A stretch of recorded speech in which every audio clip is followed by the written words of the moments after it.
Lesson 3: The Foundational Principles of Morality and You. When you carry out acts of kindness, you get a wonderful feeling inside. It is as though something inside your body responds and says, "Yes, this is how I ought to feel." Even on your worst day on the job, you are still some children's best hope. Indeed, society expects from you, the teacher. Henry Brooks Adams said, "A teacher affects eternity. He can never tell where his influence stops."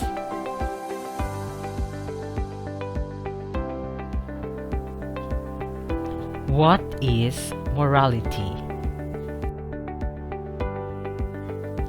Morality refers to the quality of human acts by which we call them right or wrong, good or evil.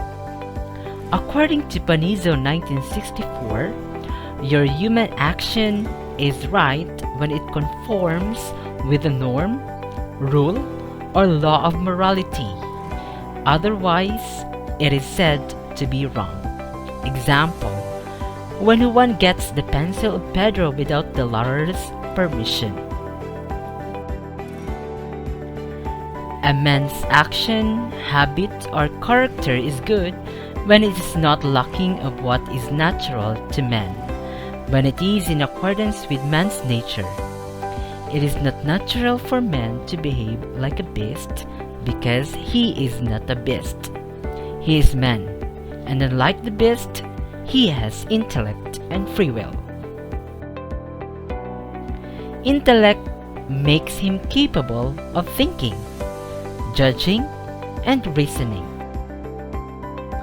His free will gives him the ability to choose. Unlike the beasts, he is not bound by instincts. It is a natural occurrence for beasts when a male dog meets a female dog on the street and mate there and then, as they are not free but bound by their instinct, like sexual instinct. But it is contrary to man's nature when a man and a woman do as the dogs do. To do so is to go down to the level of the beast. Now, let's go to the meaning of foundational moral principle. Now, what is meant by foundational moral principle? Principle comes from the Latin word princips, which means a beginning or a source. A principle is that on which something is based, founded, originated, and initiated. If we speak of light, the principle is the sun, because the sun is the body from which the light of the world originated.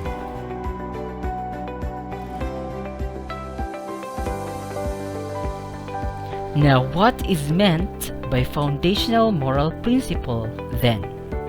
A foundational moral principle is therefore the universal norm upon which all other principles on the rightness or wrongness of an action are based. It is the source of morality. Where is this foundational moral principle? It is contained in the natural law. Many moralists, authors, and philosophers, many have referred to this foundational moral principle in different terms, but it may be acceptable to all believers and non-believers alike to refer to it as natural law. Now, what is the natural law? It is the law written in the hearts of men. Romans 2:15. They can demonstrate the effect of the law engraved on their hearts, to which their own conscience bears witness, since they are aware of various considerations, some of which accuse them, while others provide them with a defense. On the day when, for theists, it is man's share in the eternal law of God. According to Panizo 1964, Saint Thomas defines it as the light of natural reason, whereby we discern what is good and what is evil, an imprint on us of the divine light.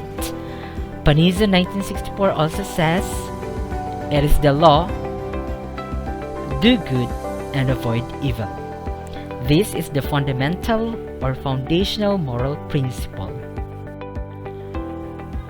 All men and women, regardless of race and beliefs, have a sense of this foundational moral principle. It is ingrained in man's nature. It is built into the design of human nature and woven into the fabric of the natural human mind. We are inclined to do what we recognize as good and avoid that which we recognize as evil. Panizo says, writings, customs, monuments of the past and present generations point out to this conclusion, that all people on earth, no matter how savage and illiterate, we have recognized a supreme law of divine origin commanding good and forbidding evil.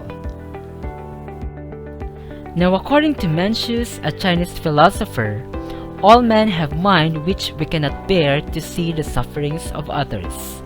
If now men suddenly see a child about to fall into a well, they will without exemption experience a feeling of alarm and distress. From this case, we may perceive that he who lacks the feeling of commiseration is not a man, that he who lacks a feeling of shame and dislike is not a man. He who lacks a feeling of modesty and yielding is not a man, and he who lacks a sense of right and wrong is not a man.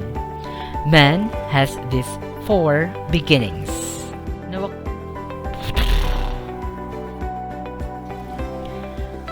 for Christians, this golden rule is made more explicit through the Ten Commandments and the Eight Beatitudes.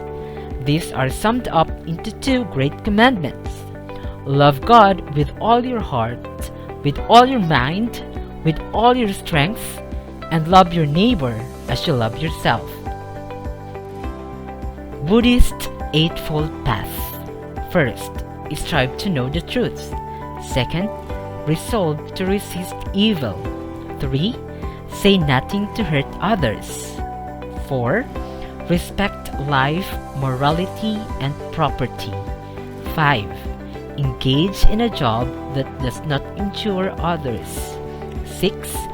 Strive to free their mind of evil. 7. Control their feelings and thoughts. And 8. Practice proper forms of concentration. Buddha taught that hatred does not cease by hatred. Hatred ceases only by love. In the Islamic Quran, forbids lying, stealing, adultery, and murder, honor for parents and kindness to slaves, protection for the orphaned and the widow, and the charity of the poor.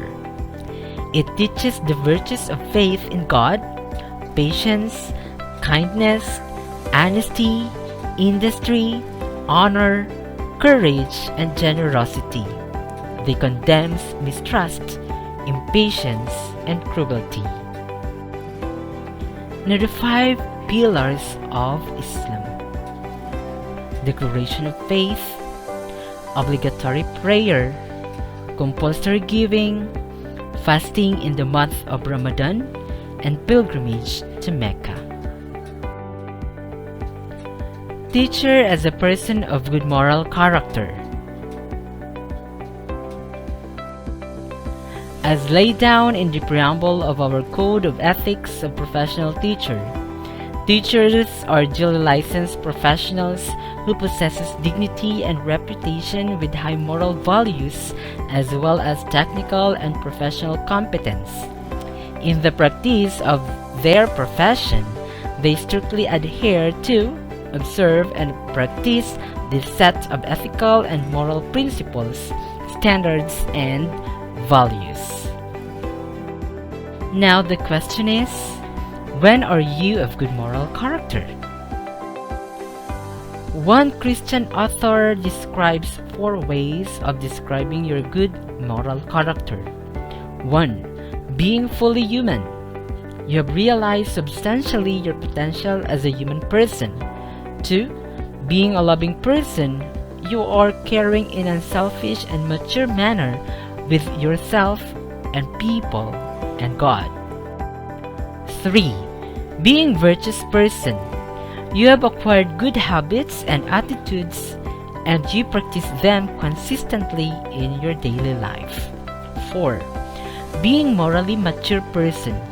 You have reached a level of your development emotionally, socially, mentally, spiritually appropriate to your development stage. Now let's have the generalization. The foundational moral principle is do good, avoid evil. Now the natural law, it is engraved in the heart of every man and woman. We have in us the sense to do the good that we ought to do and to avoid the evil that we ought to avoid. Our act is moral when it is accordance with our human nature. Our act is immoral when it is contrary to our human nature.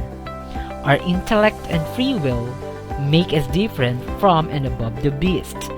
As a teacher, you are expected to be a person of good moral character. You are a person of good moral character when you are human, loving, virtuous, and mature. That's it for today, and thank you for listening. And if you are not yet subscribed to my YouTube channel, kindly click the subscribe button and hit the notification bell for more updates like this. Goodbye!